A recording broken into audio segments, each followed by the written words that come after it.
Dan sudah terhubung melalui aplikasi Zoom dengan Bapak Maximilianus Nikodemus, Direktur Asosiasi Riset dan Investasi PT Pilar Mas Investindo. Selamat pagi Pak Maksi, apa Selamat kabar? pagi Mas Fajar. Kabar baik, bagaimana kabar Mas Fajar? Luar Sehat biasa ya? ya, kabar baik, tetap Luar semangat biasa, ya. mantap. Pak Maksi, ini Ya, menyikapi kasus pertama Omikron yang mm-mm. ditemukan di Amerika Serikat. Kemudian bursa Wall Street kompak melemah, berakhir di zona merah. Kemudian Powell juga mengeluarkan pernyataan terkait Omikron dan juga lonjakan inflasi. Dari sentimen global, apa yang bisa kita cermati sejauh ini Pak Maksi terhadap market? Baik Mas Fajar. Jadi memang kalau kita lihat sebetulnya di akhir bulan, yang bulan di mana sebetulnya menjadi bulan penuh dengan harapan gitu ya Mas Fajar. Justru saat inilah ketidakpastian kita meningkat Mas Fajar. Kenapa demikian? Karena kalau kita lihat sebetulnya bukan taper tantrum, bukan kenaikan tingkat suku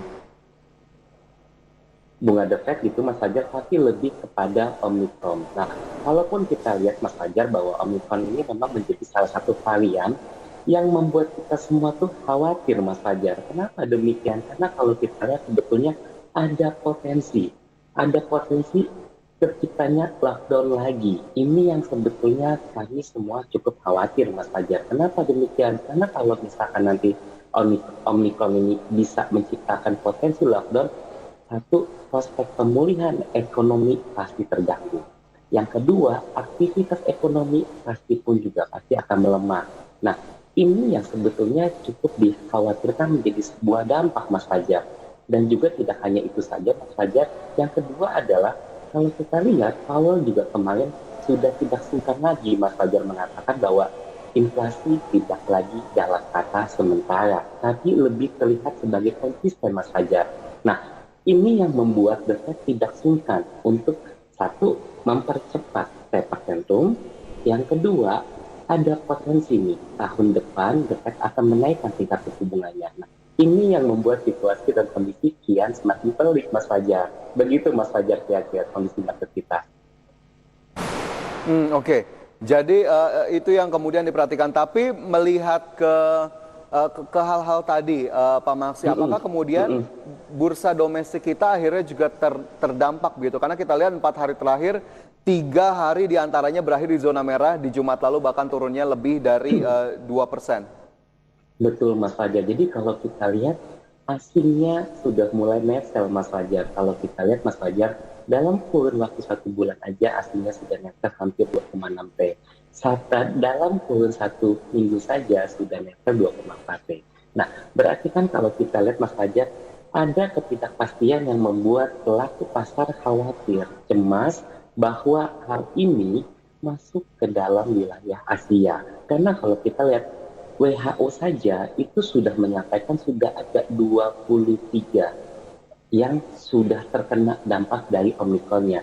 Tentu ini kalau kita lihat menjadi salah satu perhatian bahwa jangan sampai nambah lagi negara-negara yang terkena dampaknya. Sudah cukup 23, tapi kalau kita lihat berpotensi untuk bertambah. Nah, ini yang kami lihat sebagai salah satu tolok ukur baru untuk mengukur ketidakpastian pasar gitu Mas Fajar. Karena kalau kita lihat indeks volatilitasnya itu mengalami kenaikan tertinggi sejak di bulan April, kala itu masih varian Delta. Nah, tentu memang tidak mudah Mas Fajar untuk mengukur varian ini.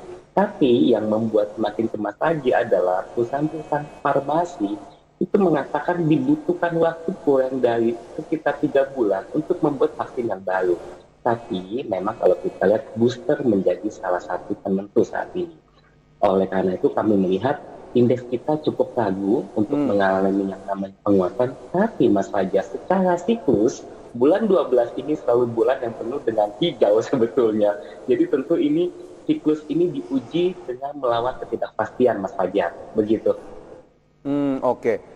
Jadi memang itu yang juga harus dicatat begitu ya, melihat perkembangannya Betul. sampai dengan hari ini. Tapi skenarionya untuk indeks kita sendiri, untuk IHSG, Pemaksi, apakah kemudian pelemahan masih akan berlanjut atau justru secara umum masih ada skenario bullish yang kita bisa optimiskan bersama-sama? Kalau kita bicara optimis kan tentu ya Mas Fajar, karena kan kalau kita lihat tagline kita tahun ini adalah optimis tapi realistis. Dan memang kalau kita lihat tidak bisa bohong Mas Fajar bahwa memang dalam kurun waktu 15 tahun terakhir, indeks kita setiap bulan 12 itu selalu mengalami yang namanya penghijauan, go green, kan begitu. Tapi memang kalau kita lihat sebetulnya tekanannya cukup tinggi. Kenapa? Karena adanya ketidakpastian dan rasa khawatir terkait dengan prospek pemulihan ekonomi global, khususnya Indonesia. Nah, kami melihat selama indeksnya tidak turun amit-amit di bawah 6.500, kami melihat indeks kita berpotensi masih berpeluang untuk mengalami penguatan. Tapi harap diperhatikan kalau misal kata indeks kita ternyata menembus support di bawah 6.500. Kenapa demikian? Karena kalau kita lihat ketika ketidakpastiannya semakin besar, orang cenderung wait and see terlebih dahulu untuk memutuskan kebijakan investasi untuk berikutnya Mas Fajar. Kira-kira begitu Mas Fajar. Oke. Sekali lagi berarti Pak Maksi, targetnya terdekat untuk IHSG di level berapa targetnya? Kami melihat saat ini berada di 6480, titik atasnya 6550 gitu Mas Fajar. Oke, itu target terdekat, pemirsa bisa dijadikan acuan juga begitu ya, bagaimana kemudian menyikapi pergerakan indeks harga saham gabungan hingga hari ini yang kemarin juga masih ditutup di zona merah. Lantas